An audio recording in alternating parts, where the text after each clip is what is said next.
did you come up with the name Umbrella Man? Umbrella Man is an old song. I kind of borrowed the name of my band from an old song that my grandfather used to sing. And my grandparents on my father's side lived on the east side. Well, both sides of the family lived on the east side. And when we go visit, my grandpa would pull out a guitar that I still own to this day, an old acoustic Guild made in Mexico. And we'd ask him to play us a song, and there he'd go and tune his guitar for us and start playing. And he'd always sing this song about the umbrella man who fixed umbrellas. So, you know, he used to fix umbrellas in the neighborhood, and when it was dry outside, he'd go sharpen knives for all the wives in the neighborhood. And so I thought that was cool. So after finding this record and kind of just digging on that for a while, the concept came up when I wanted to name my band. I was like, well, that sounds cool. But you think about all the other imagery that comes with it. You know, you think about it in a post-Katrina Houston. You think like about the whole second line rhythm. You think about the guy leading the parade down the street with his umbrella. You think about, I don't know, staying dry, keeping the sun off your back. I mean, so many things. But a lot of people also refer to significance of the name and the band because we cover so many genres of the Gulf Coast. Under one umbrella, so to speak, with the same band, same kind of guys composing it, putting it together, keeping that sound all in one band, the sound that goes across the region, that comes from the region, Right.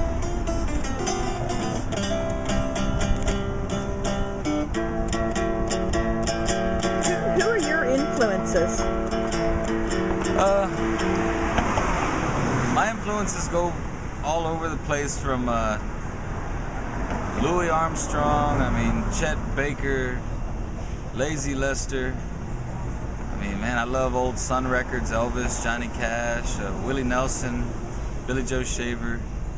I love bands like Jane's Addiction, grew up on Iron Maiden, stuff like that. It kind of goes all over the place, but traditional influences all around Texas, all kinds of different stuff. Flaco Jimenez, Sir Douglas Quintet, and Cookie and the Cupcakes, Lake Charles. Man, so many. Okay. So where did you grow up? I grew up in the southeast side of Houston, Texas. A little neighborhood called Pecan Park.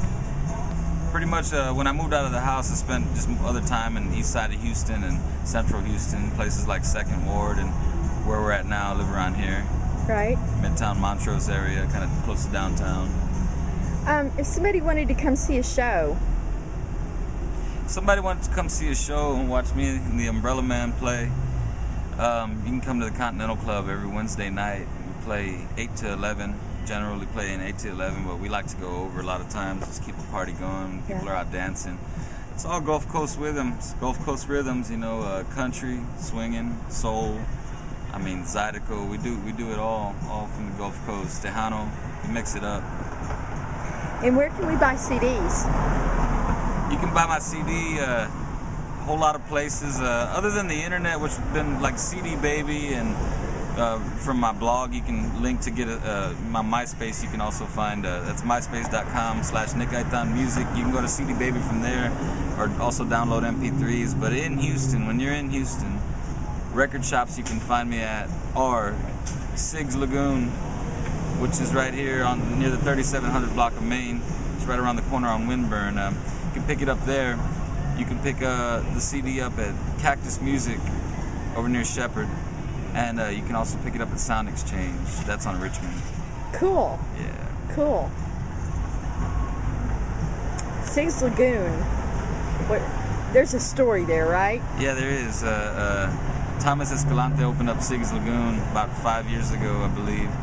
And namesake is for a old Houston writer, Sigmund Byrd, who wrote a book called Sig Byrd's Houston. And the way Thomas kind of explained to me how they got the name, how he got the name, was one of the characters, the lagoon part, one of the characters, I believe it was Gafftop Powell in the book, would use the word lagoon as an expression, like cool, like somebody would say cool or something, so Sig's Lagoon is where that name came from. But the writer, Sig, was amazing. He was all over the New York Post, Saturday Evening Post, He was in the Houston Chronicle, Houston Press, the Houston Press in the 1950s. Not the free press we have now, the Free Houston Press, but a newspaper that's not around anymore, nor is the Post. But that's where Sig came from. That's where he was writing over the time. Great writer. Wow. Also has a few novels out. And Sig Byrd's Houston is the significant one to me, as it talks about this great city that I love so much. What are some of your favorite places in the city? I got several. Depends on what I'm doing, but when I like to go out, places with live music are always really cool. Continental Club is one of my favorite. It's my favorite hang, really. It's where I'm at all the time. I love to go to La Carafe in downtown. Warren's is a favorite of mine on Travis. I actually spent one of the times after the Hurricane Ike, I went down there, and that's where I caught my first sandwich and found out the electricity was on. I got a song about that in a video called Hurricane Song. The song's about me going down, Travis, because it's the only place the lights were on, down at Warren's. Another place, I like to drive a lot. I like to drive, man, if you want to go see some murals, you go drive in 2nd and 5th Ward, and they're everywhere over there. Just, that's another thing I like to do. Galveston's never too far away. That's a lot of fun when you're going down there. But I do a lot of stuff in Houston. But those are definitely my top 3. If I'm going to go hang at a bar, it's going to be Continental Club or Warren's. Somewhere, just go downtown, hang out by the Old Allen's Landing, around there. I like to eat at several places. We have such good food here. All kinds of flavors. And you describe your genre to me. My genre of music I like to consider very Houston-based Gulf Coast music. Taking things from the traditional Gulf Coast sounds, taking different rhythms, using that same instrumentation, accordion, pedal steel, and find it fit. And I write songs about my town. I'd call it definitely Gulf Coast music, Gulf Coast country and soul.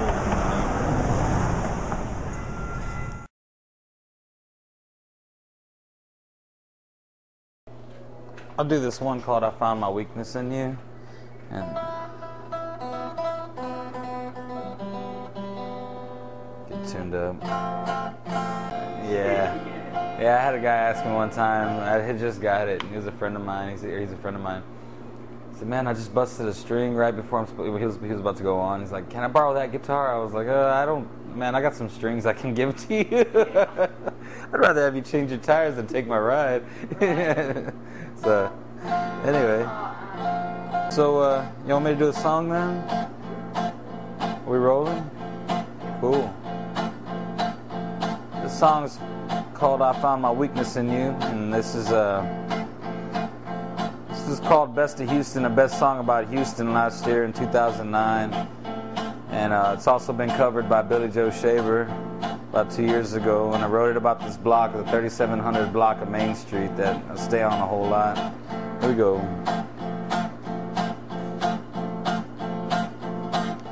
I just walked up from the station,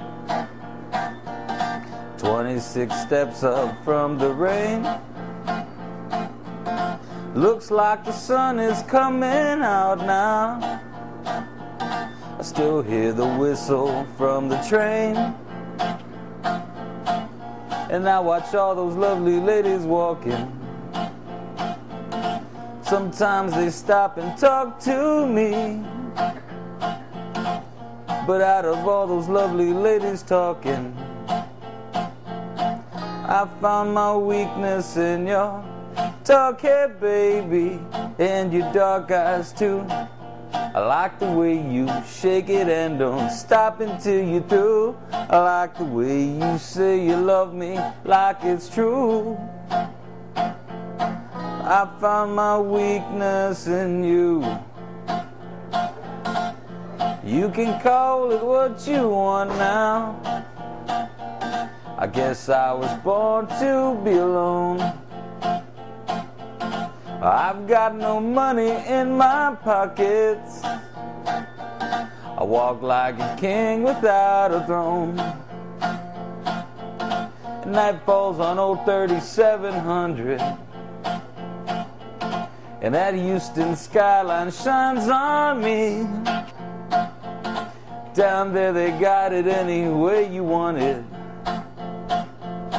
but I found my weakness in your dark hair, baby, and your dark eyes too, like the girls in Southeast Houston. And many times I've been a fool. I like the way you say you love me like it's true.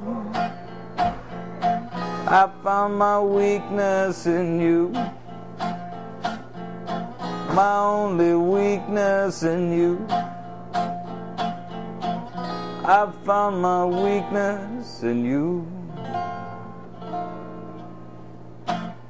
I like that. Thank you, thank you. I like that a lot. It's one of my favorites too. I really love it. That song just came to me one day. I was waiting on a ride, and a friend was picking me up, and you know, sometimes songs they'll just come and come to you and kind of fall out of your head onto the paper or onto your guitar or whatever it is. You know, your medium is to the song being created. But I found my weakness in you came to me, and at the time I was calling it Dark Eyes. You know, just because that was the first thing that came to my head was pretty girl, dark eyes, you know, dark hair and stuff, and that's what just had me going when I wrote that song. And less than 10 minutes later, poof! So it's had no changes done to it since I wrote it. So it just kind of came out that way and stayed that way. That's nice. Thanks for joining us. Peace out.